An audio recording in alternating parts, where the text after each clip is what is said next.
Spent 8 hours at the hospital.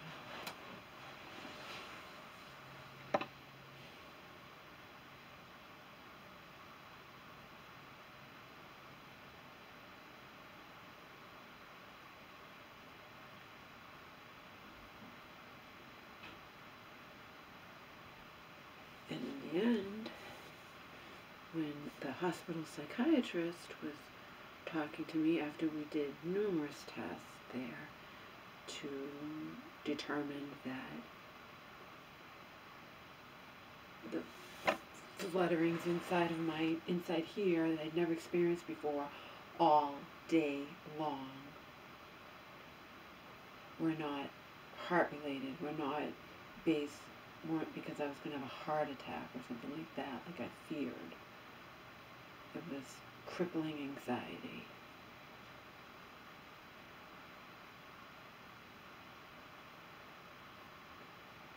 And now that I know what that is, I won't be afraid of it, because the fear makes it worse.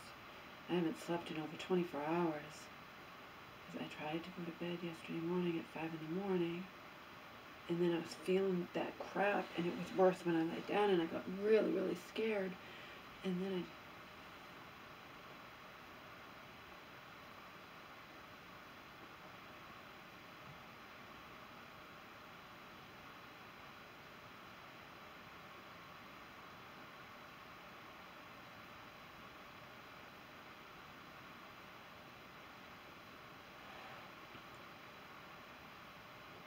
I just stayed up.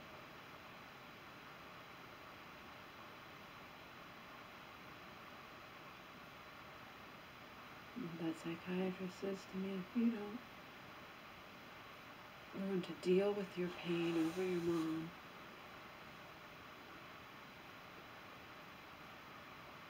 maybe the end of the road for her in terms of freedom.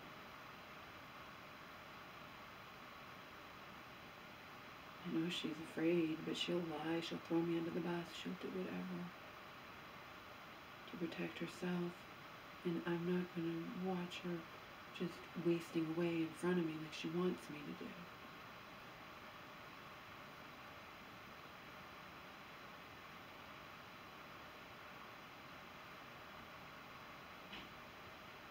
If I don't deal with my pain over this, that woman, she was very, very nice. She wouldn't mince words. She's like, you'll wind up someplace. I know it's hard. You have to deal with the pain. And hard is not the word. Impossible is the word. I've been trying to save my mom for over 40 years. I started wanting to save my mom when I was a little girl. And nothing has changed.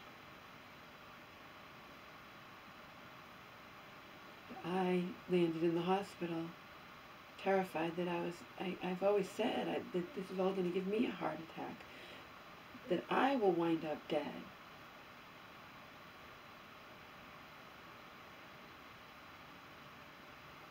She has to get help against her will. It's the bottom line.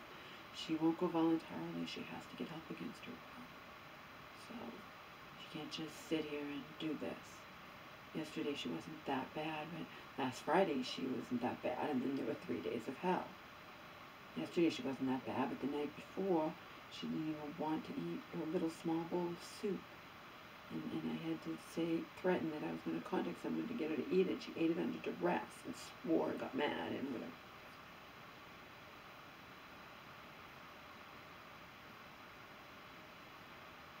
She can't even say what's wrong. Dementia is probably taking a turn for the worse. I don't know. I just know that it's been over 3 weeks. It can't go on like this. I landed in the hospital.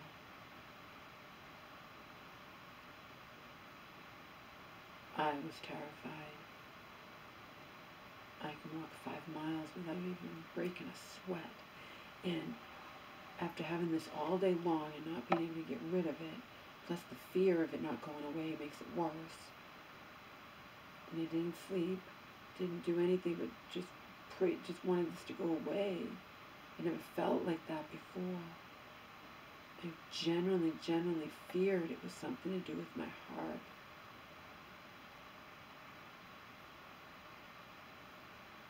And then I go and was going to walk down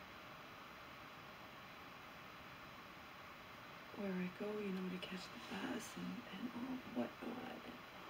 Anyway, I did not want to call 911. I was not going to call 911. I knocked on the door of that woman who I thought didn't like me anymore. And I point blank said, did you stop liking me because of that whole movie thing? And she was like, no, I just couldn't do it. No, but I didn't say to her because I'm terrified, because I started walking and my heart started pounding as if I'd been walking like for miles or running or something. That reinforced my fear that it was something to do with my heart. So she drove me. I just thought I'd go to urgent care and they could tell me definitively, no, it's just anxiety, you're fine, blah, blah, whatever. They didn't. We don't have those kind of tests. Your heart sounds fine on a stethoscope, and your blood pressure's fine, but if you're really concerned, get it checked out. I did not want to call 911. I did not want it to continue going on like this, where I'm terrified, and if I lay down, it makes it worse, and the not knowing, it's horrible. She said she'd come back and get me at urgent care, but I asked her, I'm like, they couldn't do anything, and I'm really scared. I just need to know, I have peace of mind. Once I have peace of mind, I won't be scared anymore, even if it continues happening. It's not like it happened and stopped and wasn't happening. It was happening all throughout being at the hospital, too. But they ruled out everything. They did an EKG. They took blood work. They did a urine sample. They even did a chest x-ray of my chest and all of that, everything, and everything turned out fine. So you rule everything out, and it means it's anxiety. I've never felt it before. I don't even know if maybe I felt it briefly and it went away. I don't remember, but I don't think so. It's the weirdest thing. It's inside, and it is your heart, but I'm not in danger. But someday I could be in danger. Stress kills, and I've often said, that this is going to kill me. I can't watch you, figuratively speaking, killing yourself in front of me. You could fall from being so weak. You've done 129 pounds, and since I was at the hospital, you didn't have dinner or your meds, so now you're down even lower than 129 pounds if I got you to step on the scale. And I know she knows there's something wrong. She can't articulate it. I said, there's something wrong, right? She's like, yeah. Well, it can't go on like this. It can't. Anything happens to me, Omar will be dead. Without question. He got down to 11.5 pounds with me, with the needle feeder, and just trying to get wet food in him. I can't get any food in him for significant without hand feeding him a half a cup 4 times a day. So if anything bad happened to me, that would be the end of Omar. You don't know how to feed him. He chokes on you dry, and he needs me to not anything bad happen to me.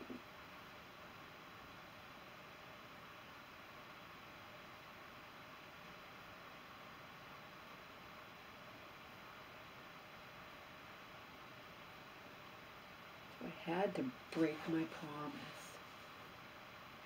I had to tell her primary care physician everything.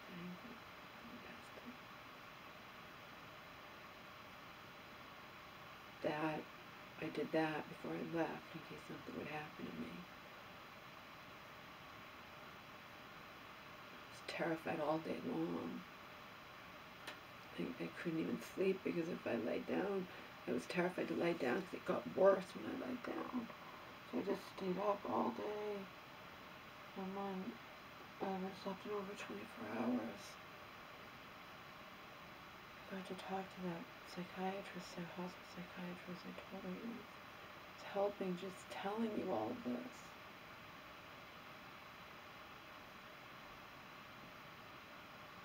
She knows. She knows I'm not faking it. She could see her bawling. She's like, you're going to wind up in some kind of... Never mind your mom. Something's going to happen to you. Something's going to happen to you. You have to just face reality.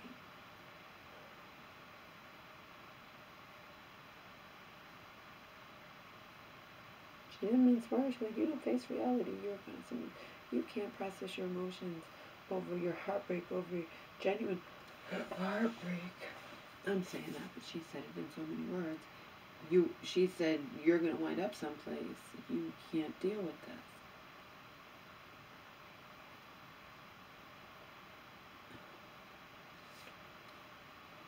It's so awful.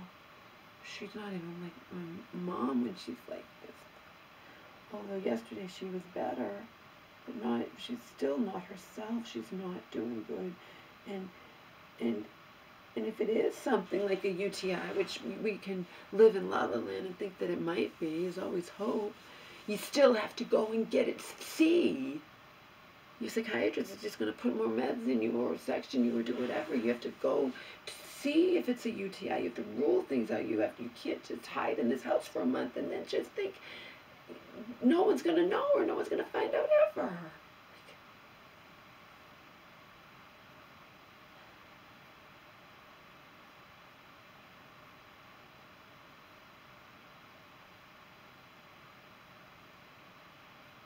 And they kept me forever. They did all the tests soon. They had me in a bed in the hallway. And the reason for that was because it took a long, they were very busy. I heard, I'm not making it up, I heard them say we're really busy tonight. And just one of those freak things, they were really busy. I waited hours on that stretcher. It was a drunk guy with police right in front of me, and he was being, like, as drunk people will do, he was kept getting up and kept doing this and kept doing that, and they had to say stop it, and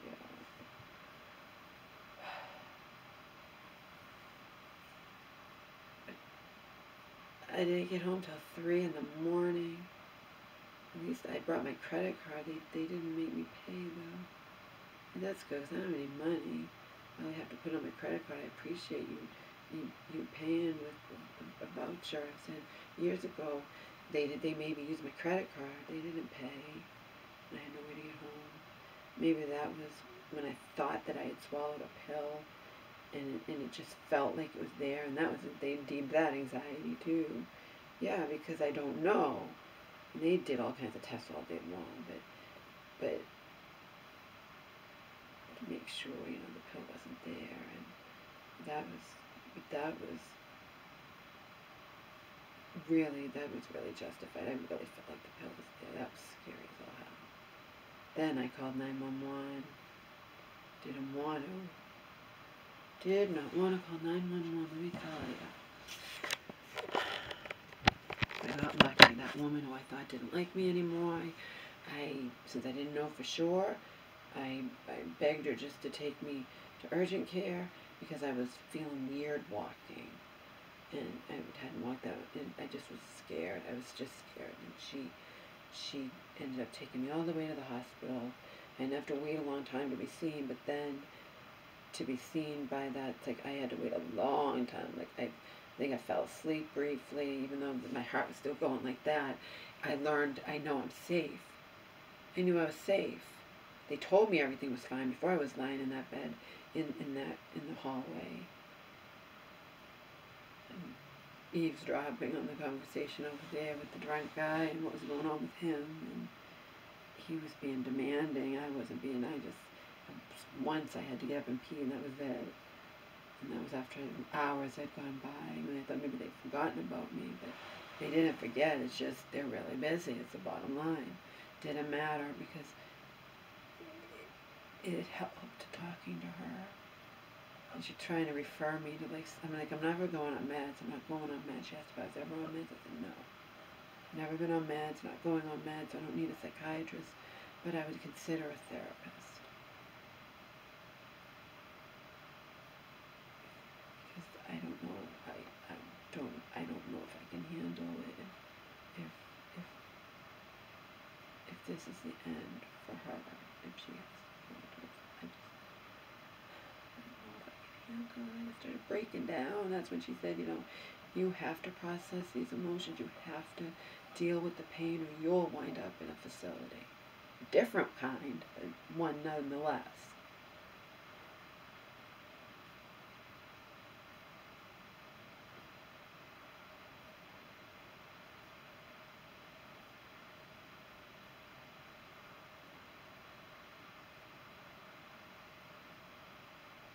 And it's out of my hands.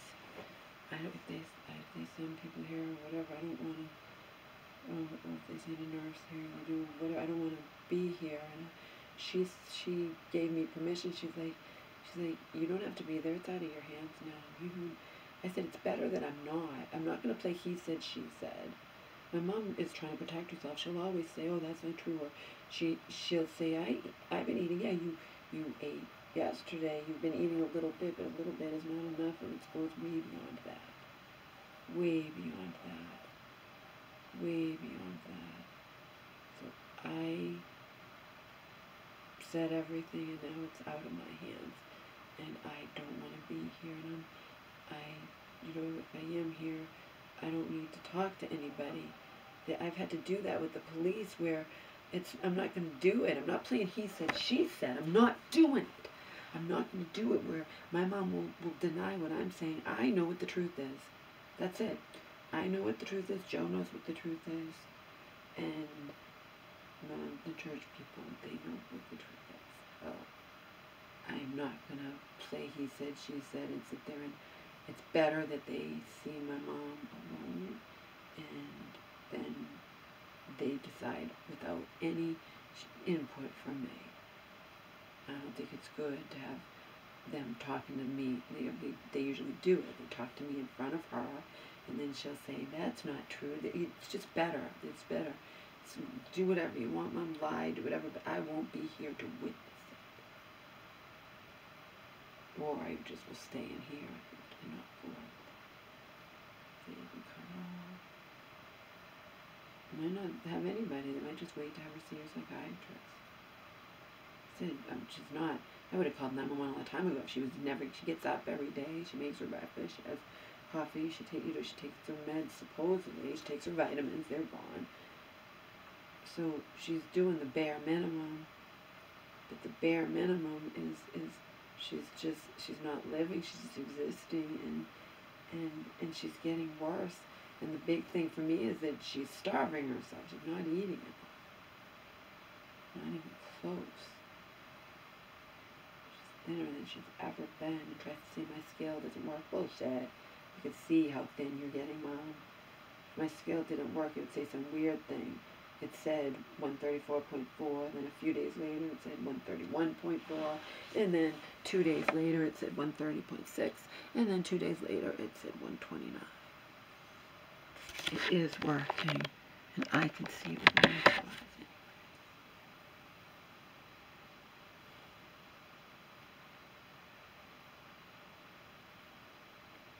I went through all of this ordeal, thinking that I might die, thinking whatever, all because I am worried, sick about you. I can't do it anymore. I tried to get you the help I know you needed on Monday night, and they blew me off. They wouldn't take you against your will. We can't take you against our will. Whatever. I talked to people who think you should have, based on everything I was telling you. Whatever, it's out of my hands now. It's out of my hands. What I went through yesterday, it's out of my hands. I wanted you to get better, Mom. I was desperate for you to get better, but I can't save you. I can't make you better.